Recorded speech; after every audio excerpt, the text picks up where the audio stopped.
Hello friends, આજે હું Gauri Vrat special દરિયાની ખારી ભાજીના પરોઠા બનાવીશ. આ દરિયાની ભાજી ગૌરીવ્રત આવે એટલે માર્કેટમાં જોવા મળે છે. આ ભાજીમાં ખારાશ હોય છે, એટલે ગૌરીવ્રતમાં મીઠું ખાવાનું નથી હોતું. ત્યારે દીકરીઓને આ દરિયાની ખારી ભાજીની વાનગી બનાવીને આપવામાં આવે છે. તો આ જુઓ દરિયાની ભાજી, એને હું ચૂંટી લઈશ. ચૂંટ્યા પછી આ ભાજીને એકદમ સરસ રીતે ધોઈ લેવી, કારણ કે એમાં ખૂબ જ માટી હોય છે. તો ગૌરીવ્રતમાં આપણે દીકરીઓને આની વિવિધ વાનગી બનાવીને ખવડાવી શકીએ છીએ. થેપલા બને, પરોઠા બને, મુઠિયા બને, ગોટા પણ બને આના. તો અહીંયા હું 2 થી 3 વખત આ દરિયાની ભાજીને ધોઈ લઉં છું, કારણ કે એમાં ખૂબ જ ડસ્ટ હોય છે. અને એવું નથી, આ ભાજી આપણે પણ ગૌરીવ્રત ન હોય એ પણ ખાઈ શકે છે અને આની વાનગી ખૂબ જ સરસ લાગે છે. તો આપણે પણ આની વાનગી બનાવીને ખાઈ શકીએ છીએ, કારણ કે આ ભાજી ગૌરીવ્રતના તહેવારો દરમિયાન જ માર્કેટમાં જોવા મળે છે. ત્યાર પછી આ ભાજી જોવા મળતી નથી. તો સરસ રીતે મેં આ દરિયાની ભાજીના પાન ધોઈ લીધા છે અને હવે આપણે મિક્સરમાં એને ક્રશ કરીશું. પણ યાદ રહે કે એની સ્મૂથ પેસ્ટ નથી બનાવવાની, ખાલી એને 1 કે 2 વાર પલ્સ મોડ પર ક્રશ કરી લઈશું.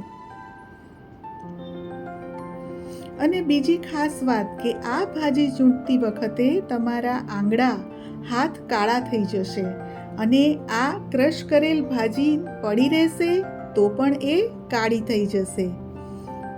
તો અહીંયા મેં 1 કપ ઘઉંનો કકરો લોટ, 1 કપ ઘઉંનો ઝીણો લોટ લઈ લીધો છે. મરી પાવડર, થોડી ખાંડ નાખીશું 1 ટીસ્પૂન જેટલી, અને થોડીક હું વલિયારી નાખીશ. એનાથી પરોઠામાં ફ્લેવર ખૂબ જ સરસ આવે છે.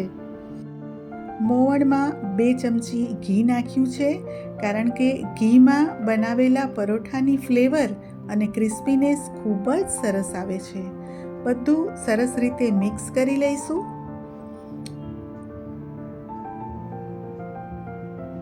અને હવે જે આપણે દરિયાની ભાજી ક્રશ કરી છે એ આ લોટમાં એડ કરી દઈશું. જો એનો કલર કેટલો ચેન્જ થઈ ગયો છે, લીલો કલર પણ નથી રહ્યો. તો એ જ્યારે આપણે કટ કરીએ ત્યારે આપણા આંગળા પણ કાળા પડી જાય છે. અને આ ભાજીને તમે જો ટેસ્ટ કરો તો એ ખારી લાગે છે, એનો ટેસ્ટ ખારો આવે છે. એટલે ગૌરીવ્રતમાં દીકરીઓને આ ખારી ભાજી આપવામાં આવે છે, કારણ કે મીઠું ખાવાનું હોતું નથી.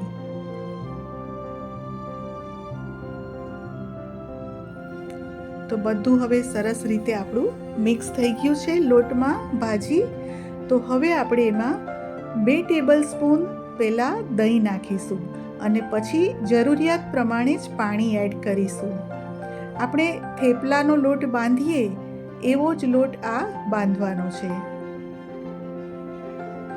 અને આના પરોઠા ખૂબ જ સરસ બને છે અને એટલા ક્રિસ્પી બને છે. હું જ્યારે બનાવું એટલે તમે ખાસ આ વિડીયો સ્કીપ કર્યા વગર જોજો. તો અલુણા ઉપવાસ કરતી દીકરીઓને આ પરોઠા જરૂરથી ખવડાવશો.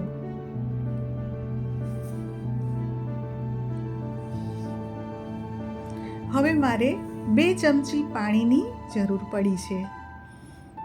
તો એટલું પાણી નાખી અને લોટ હું સરખો કરી લઉં છું.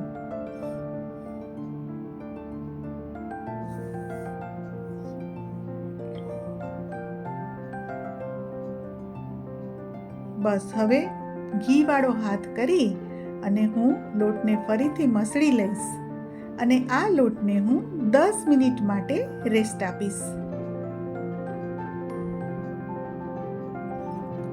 સરસ એકદમ સોફ્ટ લોટ આપણો તૈયાર થઈ ગયો છે અને 10 મિનિટ રેસ્ટ લેશે એટલે એકદમ સરસ આપણા પરોઠા બનશે.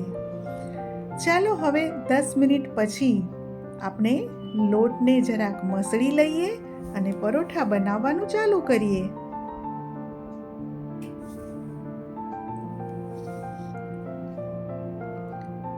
અહીંયા મેં ગેસ ઉપર ધીમા તાપે નોનસ્ટિક તવીને મૂકી રાખી છે અને હવે હું એક પરોઠું વણીને બતાવું છું.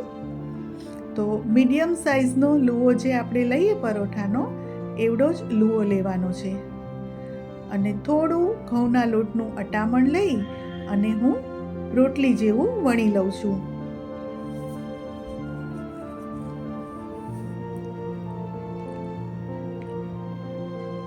આ ભાજીમાં ચિકાસ હોય છે એટલે વણવામાં પણ એકદમ ઇઝીલી મોટી બની જાય છે રોટલી. તો જુઓ, આ રોટલી જેવડું મેં તૈયાર કરી દીધું છે. એની ઉપર મેં તેલ લગાવ્યું છે અને થોડો કોરો લોટ અને આ રીતે એને ફોલ્ડ કરી દઈશું.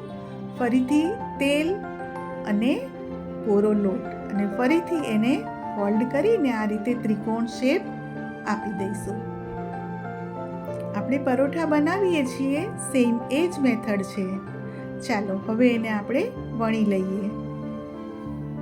ફટાફટ આ પરોઠા વણાય છે કારણ કે આ ભાજીમાં ચિકાસ હોય છે.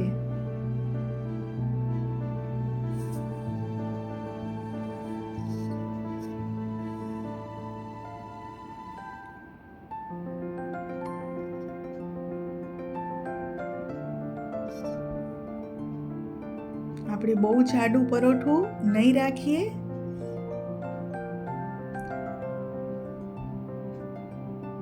બસ, તો હવે આ પરોઠું રેડી છે.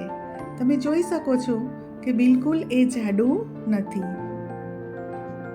તો હવે મેં ગરમ કરવા મૂકેલ તવી ઉપર થોડું હું તેલ લગાવી દઉં છું.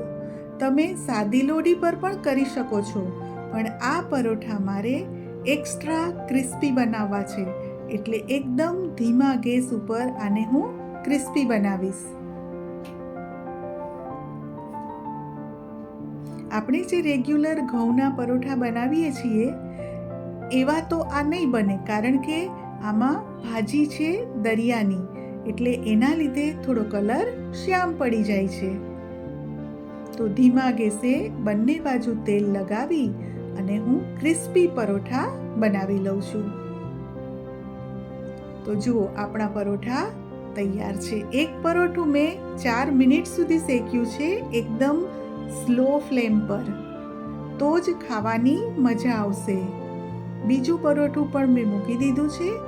બસ એને પણ હું 3 મિનિટથી ઉપર સુધી હું સ્લો ફ્લેમ પર બંને બાજુ તેલ લગાવીને શેકી લઈશ.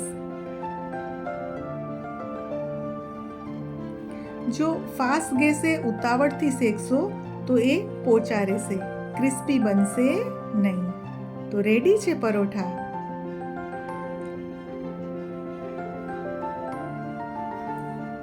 દહીં સાથે આ પરોઠા ખૂબ જ ટેસ્ટી લાગે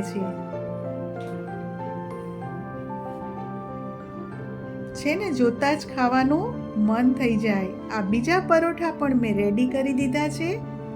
ચાલો એને સર્વ પણ કરીએ. તો તૈયાર છે દરિયાની ખારી ભાજીના પરોઠા, ગૌરી વ્રત કરતી દીકરીઓ માટે ખાસ.